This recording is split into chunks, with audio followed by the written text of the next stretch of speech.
I arrived in this country as nobody, an orphaned child clinging to the Great Northern Railway as it carved through Idaho territory near Bonner's Ferry. The train brought me here with nothing but the clothes on my back and a future I couldn't imagine. Those early years passed in a blur of aimlessness, dropping out of school because I saw no purpose in words written on slates when my hands needed work and my belly needed filling. I drifted through my youth without direction, just another forgotten boy in a land being built by forgotten men, until the day I met Gladys Olding and everything changed. She saw something in me I couldn't see in myself, and when we married, I felt for the first time that I belonged somewhere, to someone. We built our cabin together along the Moy River, log by log, with hands that blistered and healed and blistered again. It wasn't much, but it was ours. When our daughter Kate came into the world, I held her tiny form and understood that my life had found its meaning. The cabin filled with sounds I never knew I needed, Gladys humming while she worked, Kate's laughter echoing off the timber walls, the ordinary miracles of a family building a life together in the wilderness.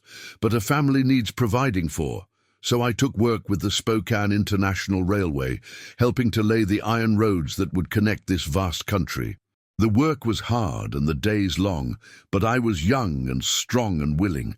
Then I witnessed something that haunts me still, a moment that returns in my dreams when I least expect it. A group of white workers threw a Chinese laborer off a bridge, and I stood frozen, watching him fall. I don't know why they did it. Maybe they didn't need a reason beyond the hate that sometimes possesses men when they're far from civilization and laws. The man's face visits me in sleep, and I see him struck by trains in nightmares that wake me gasping, the phantom sound of metal on flesh echoing in my ears. I left railroad work and turned to logging, seasonal work that paid better, but demanded I leave Gladys and Kate for long stretches. Each departure tore at me, watching the cabin grow smaller as I walked away, knowing weeks or months would pass before I'd return.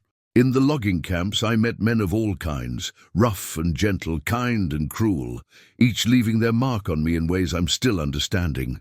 The work bonded us through shared danger and exhaustion, but it also took men from us with terrible regularity. I watched a vigilante kill a worker, claiming vengeance for his brother's murder, the violence erupting so suddenly there was no time to intervene. I helped bury men crushed by a falling tree, their bodies broken beyond recognition, and we marked their graves with their boots nailed to a tree trunk because we had nothing else to remember them by. Each death reminded me how thin the line is between living and dying in this work, how quickly a man can be erased from the world. I grew close to Arn Peoples, a fellow logger who became something like a friend in those isolated camps, and when a falling branch took his life, I felt the loss like a physical wound. These men who worked beside me, who shared their food and stories and silences, they were all I had out there in the wilderness, far from home. The years after the Great War brought hardship I wasn't prepared for. Work dried up, wages fell, and I struggled to find employment close enough to the cabin that I could see my family more than a few times a year. Gladys and I made plans, dreams really, to stop this endless cycle of separation. We would farm the land around our cabin and build a lumber mill so I could work close to home. For the first time in years, I felt hope that my life might become something other than constant leaving and returning. I agreed to one final logging season to earn the money we'd need to start our new venture, kissing Gladys and Kate goodbye with promises that this would be the last time. When I returned from that final season, I found only ashes and emptiness. Wildfire had swept through while I was gone, consuming everything in its path with an appetite that couldn't be satisfied.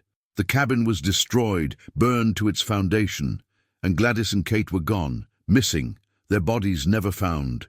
I searched through the wreckage for any sign of them, any proof they had existed beyond my memories, but the fire had been thorough in its destruction.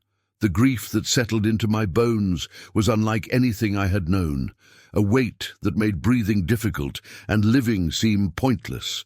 My friend Ignatius Jack found me there among the ruins and stayed with me through those darkest days when I couldn't see a reason to continue. Together we rebuilt the cabin, though it could never be the same without the laughter and warmth that had made it a home. I went back to logging because I didn't know what else to do, but the work had changed, or I had changed. I couldn't tell which. New machinery was replacing the old methods, and the men were younger, rougher, with a hardness I recognized but no longer shared. I felt out of place among them, a relic of an earlier time, so I stopped logging for good. I took work as a carriage driver for townspeople, simple work that asked little of me beyond showing up and guiding horses along familiar roads. In town, I met Claire Thompson, who worked for the United States Forestry Service, conducting surveys of the changing landscape. She spoke kindly to me, offered encouragement when I needed it, though I'm not sure she understood how far beyond encouragement my sorrow had taken me. Still, her presence reminded me that there was goodness in the world, even if I could no longer fully feel it. I walked through the woods constantly, following paths only I knew, listening for something I couldn't name. Sometimes I felt them there, Gladys and Kate, their spirits moving through the trees like wind through branches. I convinced myself that if I stayed close to the land we had shared, if I kept the cabin standing in case they needed to find their way home, then perhaps they weren't truly gone. I feared that moving away, starting over somewhere else, would drive their spirits from me forever, so I remained. One night she came back, or I believe she did. Kate appeared at the cabin door, injured and needing help, and I tended to her wounds with shaking hands, tears streaming down my face, thanking whatever forces had returned her to me. We spent the night together, and I dreamed deeply, peacefully for the first time since the fire. But when morning came, there was no sign she had ever been there. No bandages, no traces of her presence, nothing but my own foolish hope. Still, I couldn't abandon the possibility that she might return again, that this haunting or vision or whatever it was could become real if I just waited long enough. So I determined to stay in the cabin no matter what. The world moved forward without asking my permission. Years accumulated like fallen leaves, seasons cycling through their eternal pattern, while I remained fixed in place, aging and weathering like the cabin itself. Technology advanced, bringing wonders I couldn't have imagined in my youth. I rode the Great Northern Railway into Spokane one day and saw John Glenn's flight into space playing on a television screen.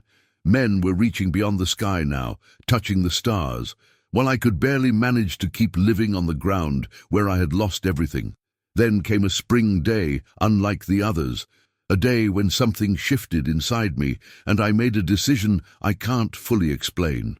I arranged to fly in a biplane, to lift off from the earth that had held me for so long. As the plane climbed higher, banking and looping through the air, I lost all sense of which way was up and which was down. The disorientation was complete, liberating, and in that weightless moment sights and sounds from my entire life rushed through my mind like a river breaking through a dam. I saw Gladys smiling on our wedding day, Kate learning to walk with arms outstretched toward me, the Chinese worker falling from the bridge, Arn Peoples laughing at some joke I'd already forgotten, the cabin burning against a night sky, Claire Thompson's kind eyes, Ignatius Jack's steady presence, the boots nailed to the tree-marking graves I helped dig, the endless trees and trains and tracks that shaped my days. Every joy and sorrow, every connection and loss, every moment that made me who I became flowed together into a single understanding. I had spent so long feeling separate from the world, isolated by grief and loss, but up there in that spinning plane, I felt connected to it all, to every person I'd known and every place I'd been, to the land and sky and the great turning of time that carries us all forward, whether we resist or surrender. They say I died in my sleep in the cabin in November of 1968, leaving no heirs, no one to remember my name or tell my story. But on that spring day in the biplane, floating between earth and heaven with my life playing out in my mind like a dream, I finally understood what it all meant. The love I'd found and lost, the work that broke my body, the friends who died too young, the family taken by fire, the long decades of solitude and sorrow, all of it was part of something larger than myself, a pattern I couldn't see when I was trapped inside it. In that moment of complete disorientation, when up became down and down became up, I found the peace that had eluded me for a lifetime, the sense that my small existence had been woven into the fabric of something vast and beautiful and eternally unfolding. I lived a simple life in extraordinary times, watching America transform from wilderness to something modern and strange, helping to build the railroads and cut the forests that made that transformation possible. I loved deeply and lost completely, survived when death would have been easier, and carried memories that sustained and tormented me in equal measure. My story is ordinary, unremarkable, the kind lived by countless men whose names are never recorded in history books, but it was mine, and in the end I discovered it was enough.